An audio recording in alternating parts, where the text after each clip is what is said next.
Good afternoon and welcome to ATB News. I'm Darren Dance and I'm here with my wife Liz, who's just returned from Arlington to watch Dandino win.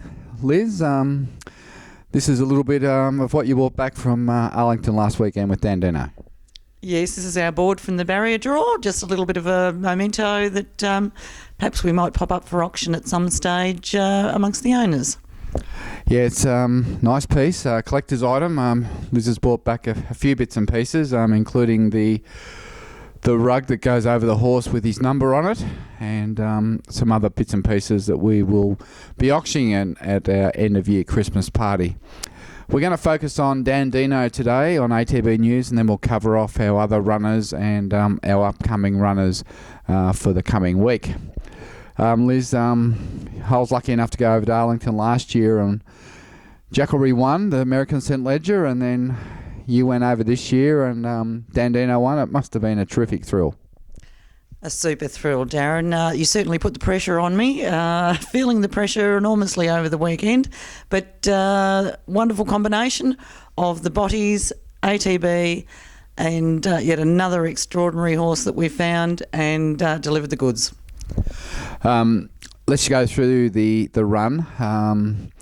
He jumped out. He took a nice position. A couple of horses took off and got 7 lengths in front, and Dandino found himself on the fence with Ryan Moore. And I must say, sitting out here watching it on the net at early on Sunday morning, I was pretty worried when they came around the corner. Standing there in the grandstand with the team, we had Peter and Anne Lynch over there with you, and Lucci Body in charge of the training.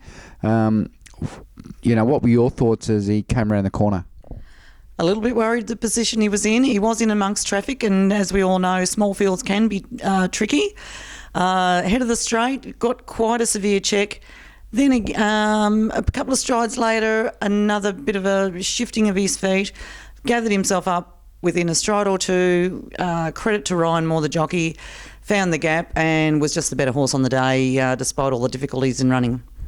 Yeah, I think he's just too good for them, and he went to the line just unbelievable well, and I think, probably never really got to the bottom of him, and 2,700 was great. I don't think 3,200 holds any fears for him, and, I think his run was as good as Jackalry, and he must be some sort of chance in the Caulfield Melbourne Cup. I think the way he finished certainly holds him in good stead. We obviously thought the Caulfield Cup was going to be his main chance. The way he finished in Chicago, I'd suggest he's a serious Melbourne Cup contender now. So after the race, celebrations, you guys had a really good night, and I assume you just had a cup of tea and sat down and thought about what had happened for the day. Yes, cup of tea and a scone, that was it. A lot of partying went on, huge celebrations, very exciting. Had a wonderful group to celebrate with. Great weekend all in all. A week later and you're still tired? Yeah, still suffering from the cold and the jet lag, but all well worth it. And looking forward to the spring with Dandino when he comes to Australia? Can't wait. After being a part of it in Arlington, again, as I said before, I think we've got a really serious spring carnival horse. While you're there, you managed to grill Lucci about our other horse over there in work, ATB-TV. For the owners there that are watching, he's in Goodwood on Saturday night if it keeps raining there and the track is rain affected. Did Lucci give you any inside drum on how TAC was going since she joined the body team? Lucci's very, very pleased with ATB-TV. He's been a little bit of a disappointment, to say the least, for us all. We might see some redemption in the next few months. The stable's very, very pleased. He's really turned around, filled out. We saw him in Newmarket a couple of months ago, and even since then has improved, and some very pleasing feedback coming through from Newmarket. That's fantastic news. And I guess finally, before I let you go and cook my dinner, no Brian Johnson again this evening. You're a late replacement. What have you got to say to Brian Johnson? Oh, well, I'm sure I'm a much better sub for Brian. Hope better looking. Much easier on the eye, I must say. Brian Johnson, he's just sort of lost a bit of interest since Collingwood have got beaten, and he just hasn't shown up again. Poor old BJ. I think he's got the sack. That's it. Sorry. Well, he can't tip a winner anyway. Well, Liz, thanks for joining us on ATB-TV, and you might get a regular gig. We've had a couple of tweets coming in saying you've got a better head for TV than Brian Johnson. So as it goes air to live, it's great. Thank you, Darren. I'm off to the kitchen. Night all. Thanks, Liz. That's great. Just covering off what happened last week. Obviously, we had Lucky on Barefoot go around at Caulfield on a good 3, and look, he was probably just a little bit outclassed on the day. The winner, a German import, very, very promising horse. He was a Group 3 winner, and he had been Group 1 placed, and Lucky on Barefoot's just not in that class. So we've decided just to freshen him up, and we'll find a couple of the Tier 2, Tier 3 cups for him later on in the year. And look, he's had a great prep. He's had 8 runs in, and he's more than paid his way. So looking forward to getting him going again later in the year. We've already spoken about Dandino. Congratulations to all the owners and to our agents who found the horse, and Marco Body and the whole team. He's a serious chance. You know, we only bought the one horse this year, and when you think about how many horses are on the market, how many horses are out there, and for us to be able to get that horse, and you know, for him to have 2 seconds in a win for us, and a serious win, you know, it's phenomenal, really. And you know, we've got a lot to look forward to over the next 2 months with Dandino. We then turn our attention to Echuca. We had 2 runners there earlier in the week on Monday, both trained by Darren Weir. Jen Y, the Harada Sun filly, having her first start with us, finished 6th. Probably as expected.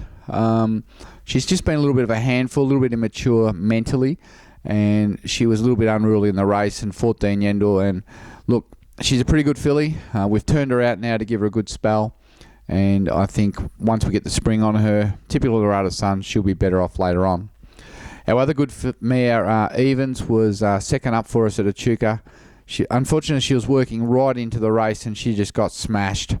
And you've got to forget where she went round. She finished out the back, but Ben said she was just working into the race, and she was going really, really well before she got knocked over, and she was probably in with a winning chance. So keep an eye on Evans. Just forget she went round on Monday. We then turned our attention to Ticket to Turak, who raced at Sandown on Wednesday. Look, a tremendous run. He finished 3rd. He was beaten a couple of lengths, but his run was full of merit. John McNeil rode him. He got in behind them, and he got hailed up for a run. But I felt that had he have got a break when he needed to get a break and get rolling, he would have been right in the finish. And there's no doubt he's back. That was second up over 1,400 on a dead 5 after first up over 1,000. He got run off his legs. And we go to Moonee Valley over 1,500 in a couple of weeks with him now. And I think we're in for a really, really good preparation with Ticket to Turak. Looking forward now, our next runner will be Sado Donald with our first starter by Choisir, a filly called Stylish Lily. Dean Yendel will be riding her. I've watched her trial a number of times. I think she's got quite a bit of ability. I like the way she jumps, and she can just travel in her trials. And she's a filly with great balance and a bit of class. And I think we'll see a nice filly tomorrow. I've been through the field, and I've really struggled to find a horse that I think can beat her. There's a first starter there at Nicky Burke's. Doesn't have a rider. I'm hoping it'll be scratched because it's owned by some prominent owners and it's well bred. But if that horse doesn't run, there's, you know, on exposed form, I'm not sure who can beat Stylish Lily. As we just mentioned earlier, Tactor Boystron's down to run at Goodwood in the UK, now trained by Marco Body. Look, he came to Australia, ran in the Geelong Cup and the Melbourne Cup. He just didn't handle Australia. He didn't handle our firm tracks. He needs it wet, wet, wet. It's been raining over there. Marco's accepted. There's only 7 runners. If it's wet, he runs. If it's not wet, we won't run him. It's 2,800 metres. Frankie Dettori rides. He's in against Mount Athos, who ran 5th in the Melbourne Cup last year. So it's going to give us a great guide on where the horse is at. I know the bodies are very, very pleased with him. And, you know, if he runs and it's wet, he'll be good. His main aim is a 3,200 Group 1 on Arc Day in France. And, we're leading up to that. So whatever he does on Saturday night, if he runs, I think he'll improve on. But I know they're very, very happy with Tack de Boistron. Looking forward after that, we've only got the other one runner listed at the moment, and that's Magnus Bell at Geelong on Tuesday, trained by Darren Weir. She ran a terrific second at Geelong last start on the synthetic. I think that's her go. She came from a wide gate and she was wide the whole way, and she finished off nicely. Looked to have the race won, just got run down late. And this week she's up to 1100, but she draws barrier 1, and that's the gate we're looking for. So with an easy run, hopefully she can be right on the speed and be right in the finish. Today we went down to Matthew Williams' stables at Warrnambool, and we watched some of our 2-year-olds work on the track. It was a terrible day, blowing a gale, pouring rain. It's so wet down there, it's unbelievable. I can't see how they could possibly run down there Monday. But anyway, our commands, Maggie's mate, 2-year-old, our Magic Man colt, our Northern Meteor, She's No Doubt colt, also Magic Man's, both had a little jump out of the gates and went 400 with our Reddy's Image, Dame Leica. All 3 horses look fantastic. Matthew's done a great job. We watched them do a lap just to warm up. They went around like 4-year-old geldings. They're only babies, they're only 2-year-olds. And then we jumped them out and they took off and just went 400 and were pulled up. And they did everything right. So certainly the commands and the Northern Meter are on track for, I guess, the Magic Man's at Ballarat in November. And hopefully they might get on to January at the Gold Coast. So bear in mind that spring's upon us. I've watched Long Espresso and Platelet have a jump out during the week. We've got a number of new horses such as General Amour. All those horses are coming through and trialling up well. Refill's back in action. And we'll have a first starter with Chris Waller coming up in a couple of weeks that you'll have to keep your eye out for. So all in all, it's starting to heat up for the spring. I think if you want to have a bet, I think you have a good look at Stylish Lily tomorrow at Donald. She's probably our best chance over the next few days. Anyway, until next week, Darren Dance at ATB-TV, and I think we'll post a reward for BJ, Brian Johnson. Missing in action, AWOL, under arrest, in jail, fled the country. I'm not sure, but I'm sure we'll find him somewhere. Probably curled up in a corner with his Collingwood jumper on, in tears. Till next week, cheers.